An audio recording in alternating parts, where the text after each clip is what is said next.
नमस्ते प्यारे बच्चों। आज हम आपकी हिंदी भाग 2 में से एक नया अध्याय शुरू करने जा रहे हैं और जिसका नाम है शब्द संपदा।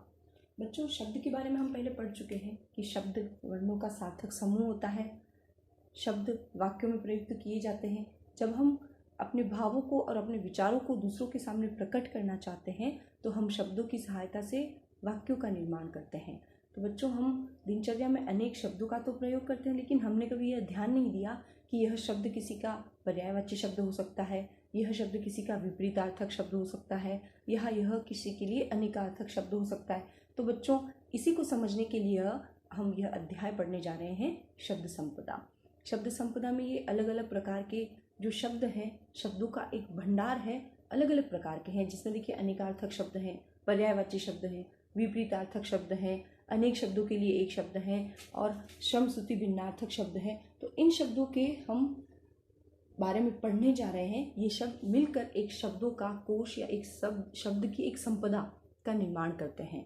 तो बच्चों, आइए हम सबसे पहला अध्ययन करेंगे अनेकार्थक शब्द। जैसा कि नाम से ही स्पष्ट है, अनेक प्लस अर्थ, यानी अनेक अर्थ देता हो। कुछ शब्द ऐसे होते हैं जो प्रयोग के अनुसार अलग अलग परिस्थितियों में अलग अलग अर्थ देते हैं। जैसे हम है तो, जैसे आप है तो अपनी मम्मी और पापा के लिए एक बेटी, लेकिन आप भाई के लिए आपकी बहन है, आप भाई के लिए आपकी बहन है, अपने दादा के लिए आप एक पोती हैं, अपनी नानी के लिए आप एक दोहिती हैं। तो इस प्रकार से जब आप तो एक है लेकिन सबके साथ आपके संबंध अलग अलग हैं। वैसे ही यहाँ पर है कि कुछ शब्द जो ऐसे हैं जो जैसी परिस्थिति आती है वैसा उसका प्रयोग निकल जाता है। जैसे देखिए, यहाँ पर मैंने एक शब्द दिया है आपको, कल। कल का अर्थ हम समझते हैं मैं विद्यालय कल आऊंगी। आप अगर ऐसा कहेंगे तो ये भविष्य काल में जाएगा और इसका कल हो जाएगा आने वाला कल।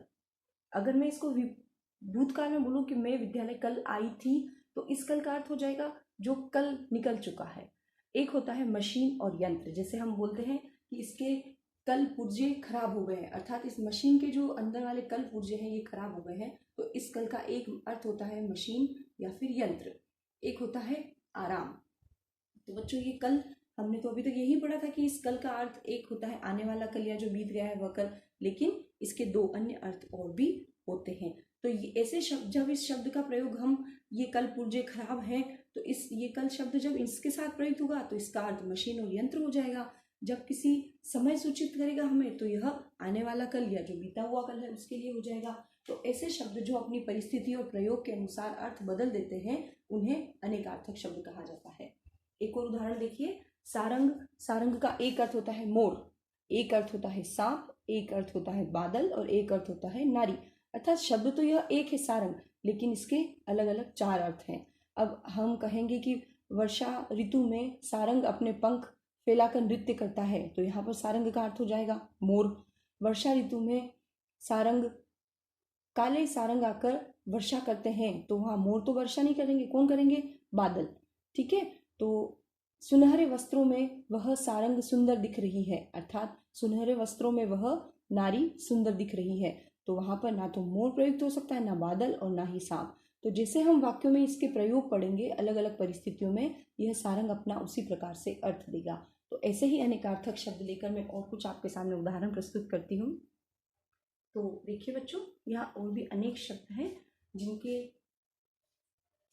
जिनका प्रयोग तो एक होता है, लेकिन अर्थ इनके परिस्थितियों के अनुसार अलग अलग होते हैं। जैसे देखिए अंक।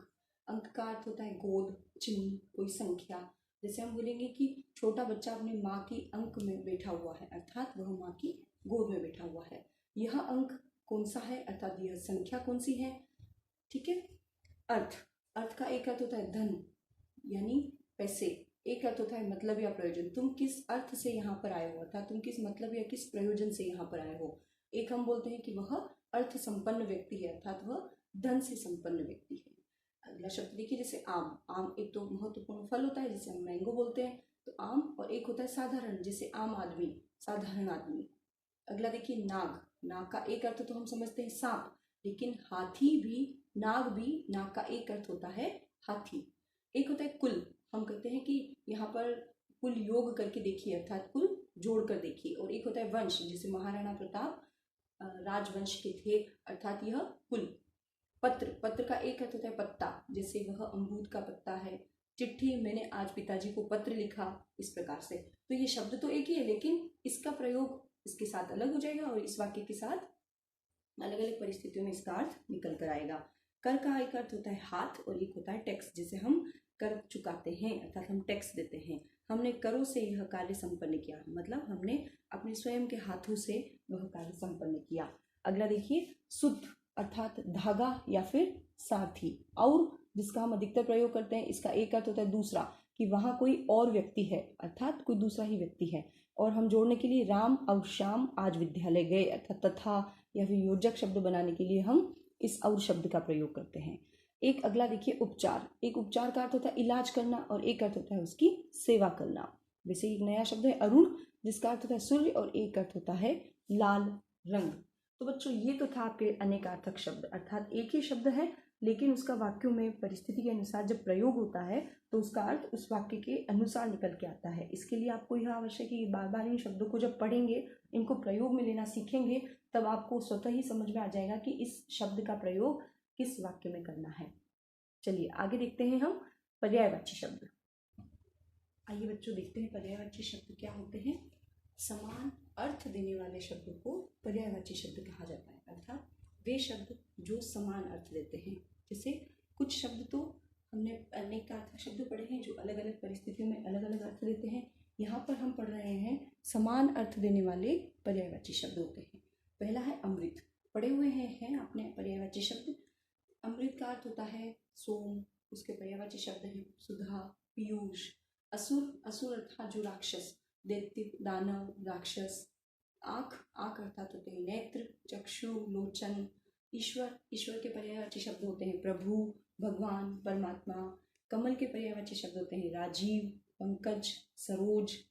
किरण के पर्यायवाची शब्द होते हैं रश्मि, अंशु, मयूख।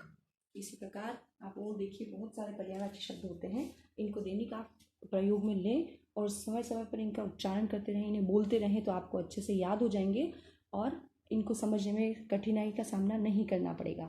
धरती, धरती के पर्यायवाची शब्द हैं धरा, पृथ्वी, भूमि, वसुधा, वसुंधरा। अश्व, अश्व के पर्यायवाची शब्द हैं घोड़ा, बाजी, तुरंग, है। जल का पर्यायवाची पानी, नीर, अम्बु, तोय। मनुष्य के होते हैं मानव, नर, मनुज आदि। दूध के हैं क्षीर, दुग्ध। क्षीर और दुग्ध ही होता है, ये गलती से हो गया है। पुत्री का अर्थ होता है बेटी, तनया, कन्या, सुता। और विद्वान होता है पंडित, मनीषी, प्राज्ञ। तो बच्चों इस प्रकार से हम पर्यायवाची शब्द देखते हैं। तो इस वीडियो में हमने शब्द संपदा या शब्द भंडार के अंतर्गत जो पढ़े हैं दो प्रकार के शब्द, अनेकार्थक शब्द और पर्यायवाची शब्द। अब हम नेक्स्ट वीडियो में विपरीतार्थक शब्द पढ़ेंगे और श्रमसूत्री भिन्नार्थक शब्द पढ़ेंगे। बहुत बहुत धन्यवाद।